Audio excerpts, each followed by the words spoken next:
샬롬. 오늘 8월 셋째 주일입니다. 지난 한 주도 하나님의 은혜 가운데 평안하게 또 건강하게 지내셨는지요?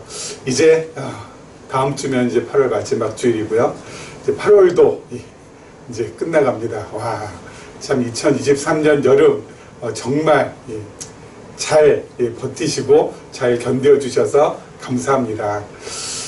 아무튼 이제 가을이 오면은 날씨도 보다 더 선선해지고, 그리고 또 우리 마음도, 그리고 또 우리의 몸도 더 밝아질 수 있고 또 건강해질 수 있는 여건이 많이 생기니까요. 이럴 때일수록 하나님의 말씀과 함께 더불어 살아가셨으면 하는 간절한 마음의 소원이 있습니다. 지난 시간에 이어서 우리 계속해서 우리 창세기 말씀 지금 보고 있습니다. 우리가 살면서 예기치 못한 일, 정말 뜻밖의 일, 그리고 불현듯한 일이 닥쳐올 때가 있습니다. 여러분, 오늘 우리 창세기 말씀에 나오는 아브라함도 마찬가지 아니었겠습니까?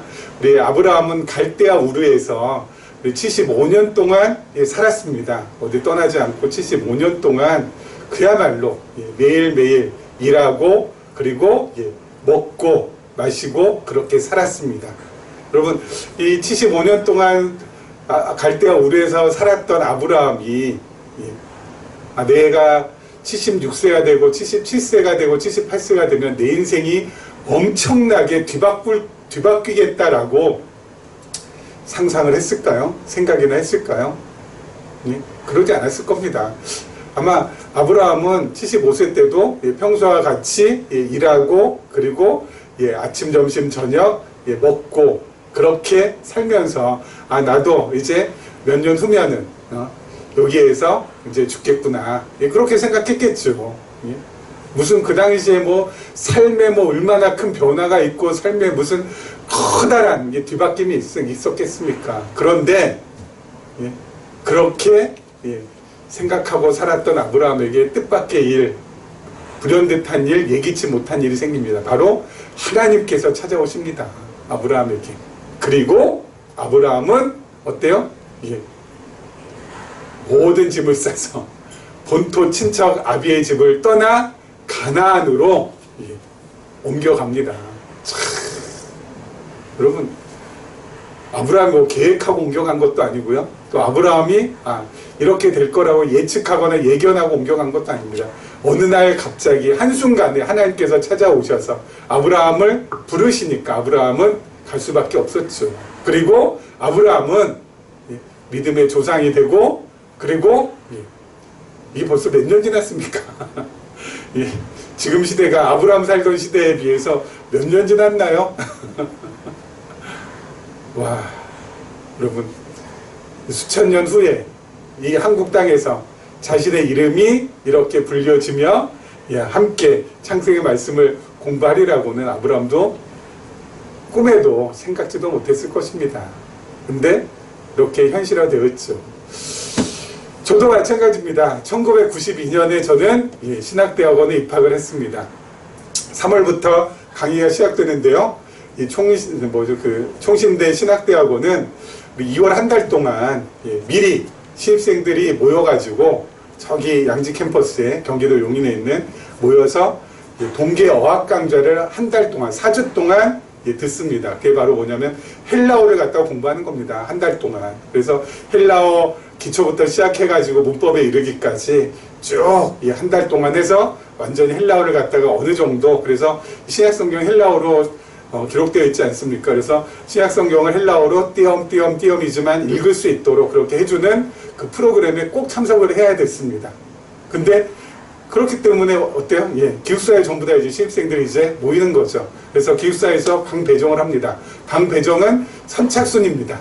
그래서 저기 뭐 서울에서만 저렇게 그 신입생이 오는 것이 아니라 저기 뭐 광주에서도 오고 대구에서도 오고 부산에서도 오고 대전에서도 전국 각지에서 전부 다 몰려오지 않습니까? 그러니까 선착순으로 배정하는 거예요. 그래서 기숙사에 오는 순서대로 쭉쭉쭉 배정을 하는데, 저는 기숙사 한 방에 4명이 함께 쓰는데 그 4명 가운데 저보다 13살, 14살 더 많으신 동료라고 해야 되나요? 예, 동기라고 해야 되나요? 아무튼 더 이렇게 나이 많으신 형님하고가 저 같은 방에 배정이 됐습니다. 그리고 두 분 역시 저보다 조금 나이가 많으시고, 그래서 이 네 명이 한 방을 같이 쓰게 됐는데, 그렇게 저보다 14살 더 많은, 13살 더 많은 그 형님 덕분에 성경 공부를 하게 되고, 그리고 그 공부가 계시록 관점에서 성경을 해석하는 것까지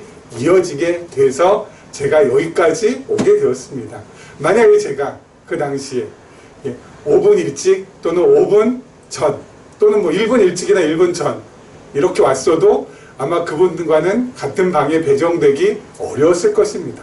근데 어떻게 그렇게 정말 우연히 정말 예기치 못하게 그렇게 같은 방에 배정이 되어서 스터디 모임으로 발전이 되고, 그리고 지금 이렇게 저희가 함께 나누고 그리고 또 즐거워하는 그런 계시록 관점의 이 성경 해석이 거기서부터 출발이 되었습니다. 예기치 못한 일이었죠. 그렇죠? 여러분도 그렇죠. 여러분도 뭐 면접 전반하더라도 여러분이 뭐 계시록 관점에서 성경을 공부하게 될 줄 여러분 아셨겠습니까?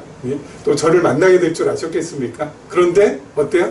예기치 못하게 불현듯 하나님께서 찾아와 주셔서 우리의 마음들을 다 모아 주셔서 함께 모이게 해주시고, 그리고 같이 이 마음을 품고 함께 같은 마음을 품고 이렇게 계시록 관점에서 성경 공부를 하게 해 주셨습니다. 이거야말로 너무너무 참 감사한 일이죠. 교육학 용어 중에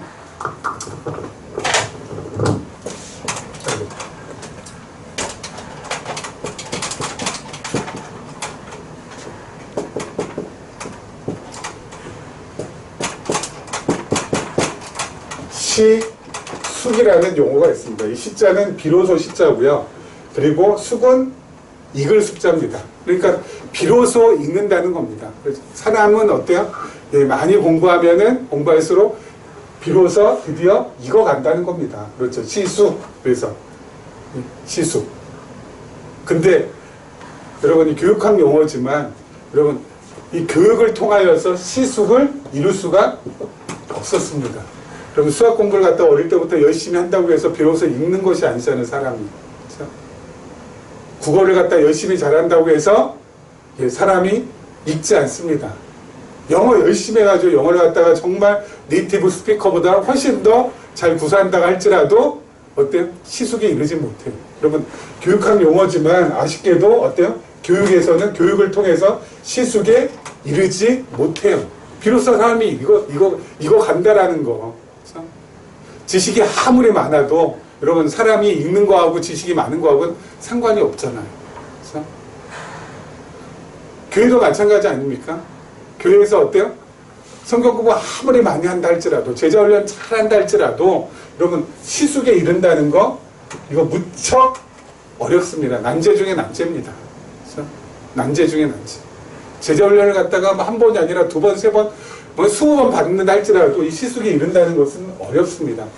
시숙에 이르기 위해서 유일한 것은 바로 뭐예요? 지금 저희가 하고 있는 계시록 관점에서 하나님의 말씀을 해석하고 적용할 때만이 시숙이 가능하다고 저는 믿습니다. 비로소 이거예요. 우리가 계시록의 관점에서 하나님의 말씀을 잘 해석하고 그걸 삶에 잘 적용하면 할수록 어때요? 우리는 시숙할 수밖에 없어요. 세상의 그 어떤 것도, 어떤 학문도, 어떤 과목도 시숙에 이르게 할 수 없습니다. 법을 많이 공부한다? 정치를 많이 공부한다? 정치학을 많이 한다? 경제학을 많이 한다? 여러분, 시숙에 그걸 가지고 이룰 수가 있을까요? 없어요, 없어요. 그걸 가지고 사람이 익어가지 않는다고요. 그렇죠? 정말 벼가 고개 숙이듯이 고개 숙여지지 않는다고요. 오히려 어때요? 더 뻣뻣해지죠. 더 뻣뻣해지죠. 하지만 계시록의 관점에서 하나님의 말씀을 해석하고 우리 삶 가운데 적용할 때는 어때요? 우리는 그때서야 비로소 잊게 된다고요. 그래서 여러분, 우리가 이렇게 매주 하나님의 말씀을 함께 나누고 함께 배우고 함께 공부한다는 것이 이게 얼마나 중요한 사건인지 모릅니다. 그래서 여러분, 오늘도 이 말씀 우리 한번 정말 우리 잘 마스터해서 이 시숙에 우리가 늘 이룰 수 있도록 부탁을 드리겠습니다. 자, 우리 18장이 드디어 됐죠. 18장 1절 말씀입니다. 18장 1절 말씀 읽겠습니다. 여호와께서 마므레의 상수리 나무들이 있는 곳에서 아브라함에게 나타나시니라. 날이 뜨거울 때 그가 장막문에 앉아 있다가 눈을 들어본즉 사람 셋이 맞은편에 서 있는지라.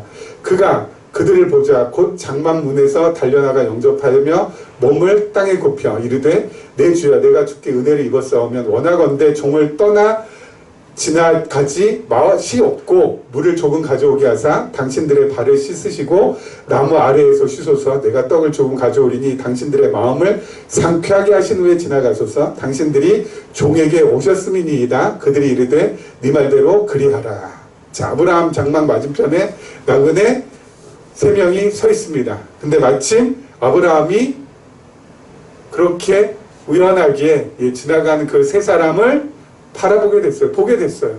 그리고 어때요? 가서 그들을 영접합니다. 여러분, 아브라함 장막 맞은편에 뭐 한두 사람 지나갔겠습니까? 그렇죠? 하루에도 아마 여러 사람 지나갔을 겁니다. 근데 아브라함이 하필 그 3사람에게 꽂힌 거죠. 그렇죠? 우연히 영접하게 됐는데 바로 그들이 바로 누구예요? 하나님. 그렇죠? 여러분, 우연이라는 거, 그렇죠? 우연이라는 것은 하나님의 뜻을 이루어 가기 위한 필연적인 조건이 바로 우연입니다. 우리에게 있어서는 우연인 것처럼 보이지만 그건 뭐예요? 그 안에는 하나님의 뜻을 이루기 위한 필연이 숨겨져 있다는 거예요. 예, 룻기를 보면은요, 룻이 시어머니 나오미와 함께 베들레헴으로 같이 오지 않습니까? 이제는 나오미도 남편 엘리멜렉 죽고요. 그리고 룻도 자기 남편 죽지 않습니까? 그래서 이제 시어머니와 그리고 이 며느리기 이 둘만이 다시 고향 땅으로 저기 어디 모압 갔다가 요 베들레헴으로 다시 이렇게 돌아오는데 이제 딱 돌아와서 보니까 당장 먹고 살 것이 걱정이지 않습니까? 두 여인밖에 없는데 그러니까 룻이 시어머니한테 나가서 시어머니에게 말합니다. 제가 나가서 먹을 것 좀 구해오겠다고. 그래서 딱 나갔는데 마침 그때가 추수할 때였어요. 너무너무 감사하죠. 이 타이밍도 하나님께서 정말 기가 막히게 맞춰 가시죠. 그래서 추수를 다 하고 밭에는 어때요? 남은 이삭들이 이렇게 있습니다. 그렇죠?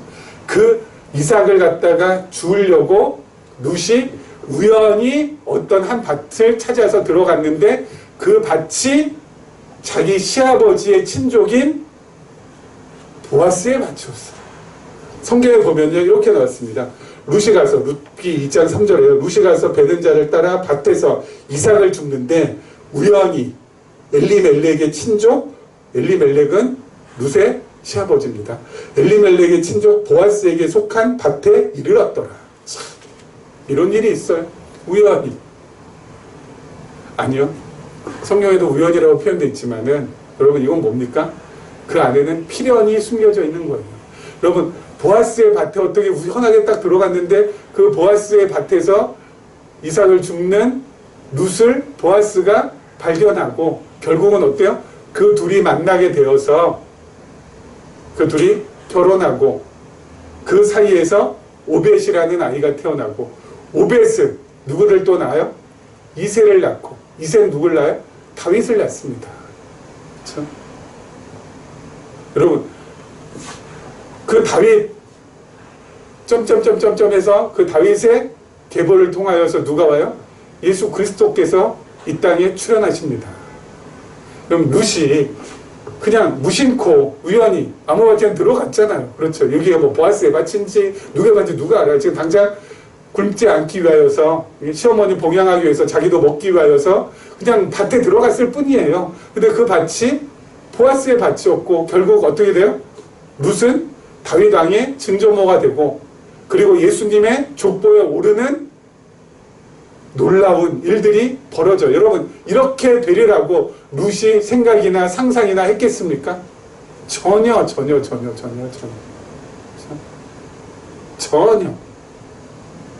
그러니까 여러분 우연히 벌어지는 일, 우연히 생기는 일, 여러분, 느닷없이 생긴 일, 여기엔 전부 다 뭐가 있어요? 하나님의 필연이 숨겨져 있다고 생각하면 됩니다. 그렇죠? 당연한 거죠. 하나님의 필연이 숨겨져 있죠. 그렇죠? 아브라함이 우연히 발견했어요. 아니, 나그네 셋이 있어서 가서 영접해서 보니까, 이거는 도저히 이거는, 범상치 않은 분들이에요. 주님이시여. 할 수밖에 없는. 그렇죠? 그래서 하나님을 맞이하게 된다. 우연히. 근데 그 우연 속에는 필연이 있어요. 하나님의 뜻을 이루기 위한. 그렇기 때문에 여러분, 우리가 매일매일이 늘 소중한 거예요. 왜요? 매일매일. 어떤 일이냐, 우연히 일어나는 일이든, 무슨 일이든, 그 모든 일 가운데는 뭐가 지금 담겨있기 때문에요? 하나님의 필연이 담겨져 있기 때문에. 그래서 오늘 어떤 일이 생길까? 내가 누구를 만날까? 늘 기대할 수밖에 없다고요. 왜요? 내가 만나는 사람의 그 만남을 통하여서 또 발생하는 일에 어떤 일을 통하여서 하나님의 뜻이 어떻게 이루어갈지 모르기 때문에 매일매일 기대하고 고대하면서 어때요? 하루 시작할 수밖에 없는 거죠. 하나님께서 어떻게 이어져 가게 하실 줄은 아무도 모르니까. 그렇지 않습니까? 그래서 우리가 매일매일 그렇게 기대하면서 살 수밖에 없는 것이라는 거. 여러분, 늘 기대하면서 살아가는 사람은, 여러분, 이 기대를 품고 살아가는 사람은 삶을 대하는 자세도 달라지지 않습니까? 기대를 품고 살아가는 사람은 어때요? 삶을 부정적으로 보거나, 여러분, 삶을 비관적으로 보지 않잖아요. 낙관적으로 보고, 그리고 긍정적으로 볼 수밖에 없잖아요. 그래서 그 사람에게는 어때요? 하나님께서 더 큰 은혜를 베풀어 주실 수밖에 없는 것이고, 또 그 큰 은혜를 마음에 담고 살아가는 그 당사자는 더 큰 기대를 품고 살아갈 수밖에 없는 거죠. 그래서 여러분, 매일매일을 지겨워하거나 힘들다고 하든 그러지 마세요. 여러분, 하나님께서 우연을 가장해서 필연으로 어떤 일을 다 이루어 가시잖아요. 그렇기 때문에 우리가 늘 기대하는 마음을 품고 살아가야 된다는 것이죠. 그리고 오늘 봅시다. 오늘 하나님께서 또 어때요? 하나님께서 오늘 아브라함이 하나님을 만나게 됐는데, 여러분, 이건 성경에 지금 기록되는 과정 속에 있기 때문에 하나님께서 직접 나타나시기도 하십니다. 하나님께서 직접 나타나셔서 말씀하시기도 하십니다. 근데 지금은 그렇다고 그렇지 않다고, 여러분, 그렇지 않다고 했어요. 왜요? 하나님의 말씀이 다 완성이 됐기 때문에. 창세부터 계시록까지 완전히 완성이 됐기 때문에 이제는 하나님의 음성을 하나님께 직접 듣는 것이 아니라 성경을 통해서 우리는 듣고요. 하나님의 뜻을 직접 파악하는 것이 아니라 성경을 통해서 파악할 수 있기 때문에 더 이상 하나님께서 우리 앞에 나타나거나 하나님께서 우리의 귀에 음성을 들려주시지 않는다고 했습니다. 하나님 음성을 들었다는 둥, 하나님께서 이렇게 하라고 했다는 둥, 여러분, 이렇게 이야기하는 사람은 정말 삼가 어때요? 경계할 사람이에요. 삼가 경계해야 되는 사람. 하나님의 말씀이, 성경이 완벽하게 있는데 하나님께서 굳이 또 말씀하시려면은 계속 성경을 기록하게 하셨겠죠. 근데 이제는 어때요? 성경 기록이 끝났잖아요. 왜요? 완전 충족했기 때문에, 스스로 충족했어요, 성경은. 그래서 더 이상은 필요하지 않다는 거. 그렇기 때문에 성경을 통해서 하나님의 뜻을 발견하고 하나님의 음성에 귀 기울여야 된다는 것을 다시 한번 말씀드리면서 우리 다음 절 한번 보도록 하죠. 그 다음 절도 매우 중요합니다.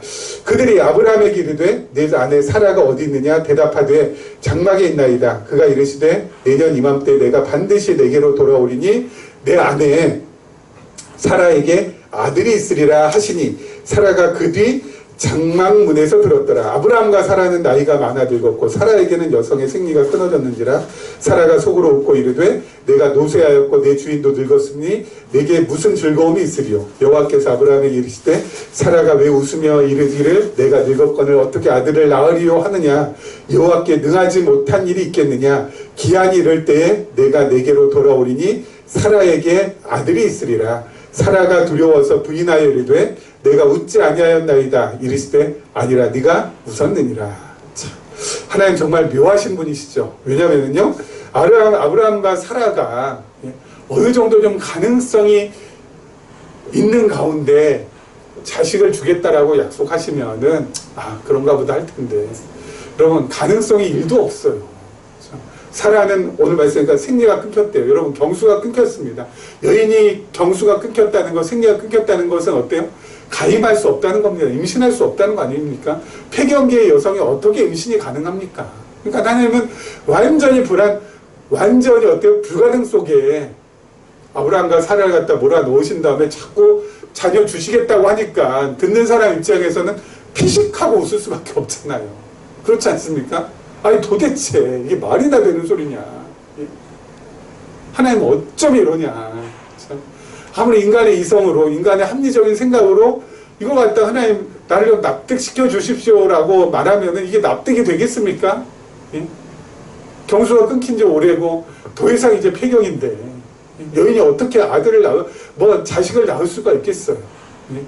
사라 나이가 90입니다. 도저히 불가능하잖아요. 근데 하나님께서는 낳을 거라고. 이게 진짜 하나님과 우리의 이게 어긋나는 부분이죠. 그런데요, 여러분, 이성을 가진 우리 인간은요,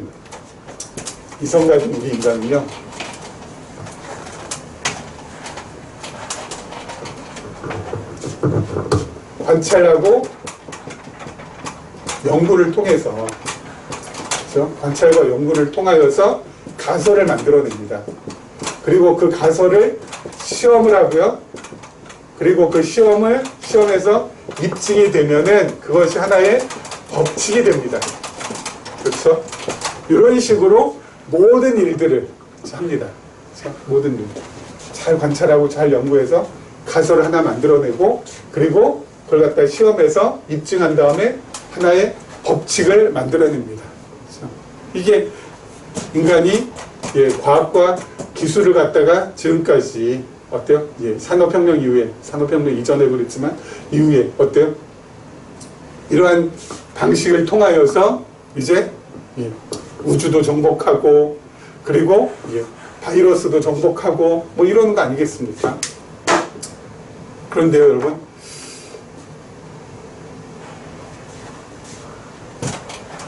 탁구공을 관찰하고 연구, 예를 들어서요, 탁구공을 갖다가 가지고 있는데 탁구공을 벽에다가 딱 부딪히면 어때요? 그 벽을 통과합니까? 안 합니까?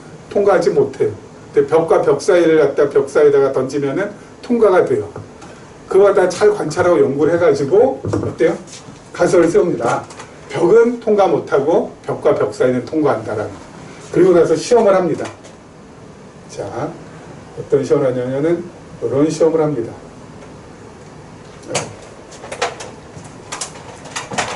자,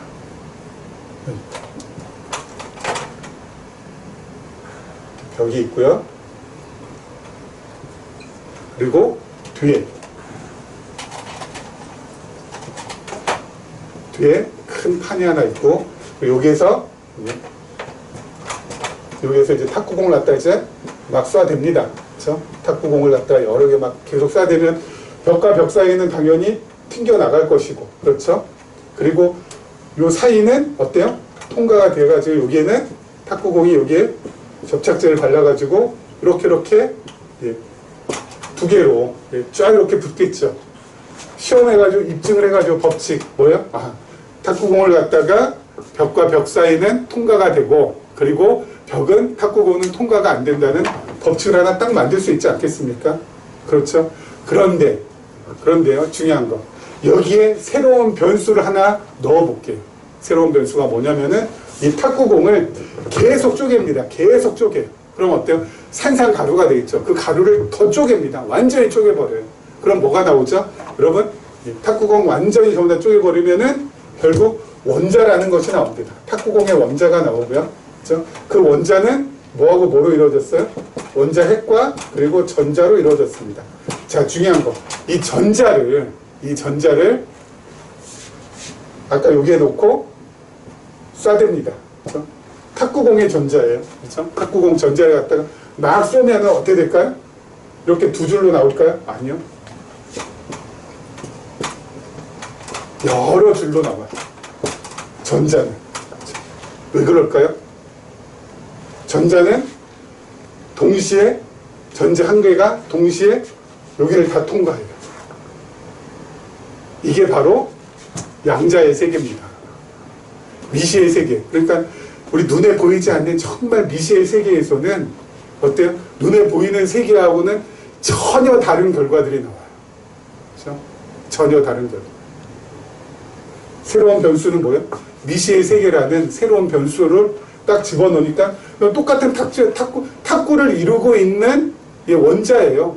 탁구공을 이루고 있는 원자인데 그 원자에 있는 탁구 전자가 쏴댔더니 어때요?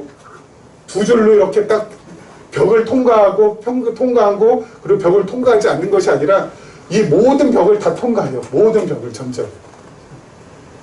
그래서 전자 하나가 동시에 여러 개를 다 통과해요. 여러 개. 이게 전자가 쪼개져서 통과하는 게 아니라 전자 하나가 어때요? 전자 하나가 동시에 여러 곳에 존재한다고요. 이게 말이 되나? 그게 저도 예? 이게 양자의 세계예요. 양자의 세계. 탁구 전자 하나가 동시에 여러 군데 존재한대요. 그렇기 때문에 어때요? 이런 결과가 나와요. 이런 결과가. 여러분, 아브라함도 관찰하고 연구했어요. 뭘요? 경수가 끊어진 여인은 아들을 낳지 못하고 경수가 끊기지 않은 여인은 자녀를 낳을 수 있다. 그래서 가설을 세웠어요. 그리고 나서 시험을 해봤어요. 봤더니 정말 폐경에 들어간 여인들은 자녀를 못 낳네. 폐경에 들어가지 않은 여인들은 자녀를 낳네 했어요. 그리고 딱 입증했어요. 그리고 법칙을 딱 세웠죠. 완전한 절대 법칙. 폐경기에 접어든 여인은 폐경이 온 여인은 더 이상 자녀를 낳지 못한다. 그런데 하나님은 새로운 변수를 넣으셨어요. 하나님은 어떤 변수예요? 14절에 나와 있습니다. 14절 여호와께 능하지 못한 일이 있겠느냐라는 변수. 여호와께 능하지 못한 일이 있겠느냐. 폐경기의 여인은 절대 임신하지 못한다라는 사람의 법칙을 하나님께서는 어때요? 새로운 변수를 넣었어요. 여호와께 능하지 못한 일이 있겠느냐. 여호와께는 다 능하다라는 겁니다. 그 변수를 딱 집어넣으니까 어떻게 되는 거예요? 폐경기에 있는 여인인 사라가 임신이 가능하게 되는 거라고요. 새로운 변수가 더해지니까. 하나님의 변수가 더해지니까. 미시세계에 변수라는 것이 생기니까 어때요? 다 통과해, 다. 예? 이 벽이 있든 없든 상관없어요. 다 통과해. 이해가 안 돼요. 저도 아직까지 양자의 세계는. 그런데 이 이중 슬롯 시험이라는 거거든요. 전자의 결과가 이렇게 나와요. 전자는 어떻게 탁구공은 통과하지 못하는데 탁구공의 전자는 다 통과해요. 어떻게 이렇게 될 수 있지? 새로운 변수가 들어가니까. 아까 말씀드린 것처럼 그럼 우리 삶 속에도 어때요? 하나님께서 함께하고 계세요. 그래서 우리 삶 속에도 우리가 생각할 때 나는 이 모양 이 꼴로 살다가 이렇게 저렇게 이렇게 해서 가겠구나 라고 우리는 쉽게 나 자신을 갖다가 어때요? 판단하고 예측하잖아요. 그거는 내가 만들어낸 법칙일 뿐이에요. 여기에 하나님의 새로운 변수가 들어가면은 여러분 어떻게 될지 아무도 모른다니까요. 그래서 지금 현재 있는 나의 상황, 나의 여건을 가지고 나의 미래를 결정하지 마시라고요. 왜요?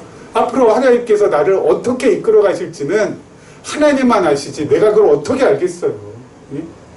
예측할 수 없는 일, 그리고 도저히 상상할 수 없는 일이 우리의 삶 가운데는 늘 있기 마련인데 하나님께서 우연을 가장한 필연을 늘 넣어주시기 마련인데 우리가 앞으로 어떻게 될지는 그 누구도 장담할 수 없다고요.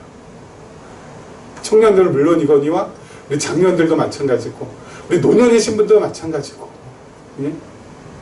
그렇기 때문에 아까 말씀드린 우리는 어때요? 늘 기대를 품고 살아갈 수밖에 없는 인생이에요.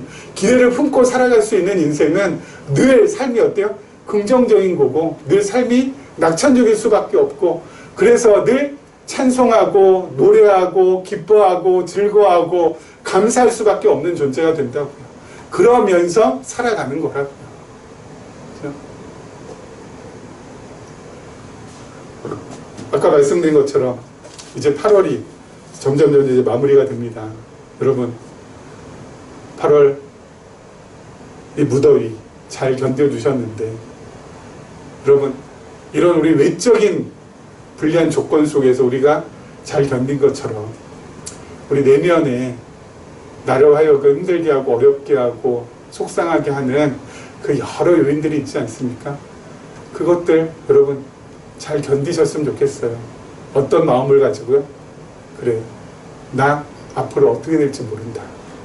하나님께서 이끌어 가시기 때문에 지금 내 여건, 내 상황 비록 불리하고 결코 유리하지 않지만 한순간 하나님께서 뒤집어 놓으실 수도 있고 한순간에 하나님께서 또 나로 하여금 어떤 놀라운 일을 경험하게 하실지 모른다. 라는 믿음을 가지시고 하루하루 차분하게 버티시면서 견디시면서 살아가시기를 주님의 이름으로 부탁을 드리겠습니다. 이런 은혜를 마음에 담고 우리 매일매일 힘차게 나아가시기를 주님의 이름으로 축원합니다.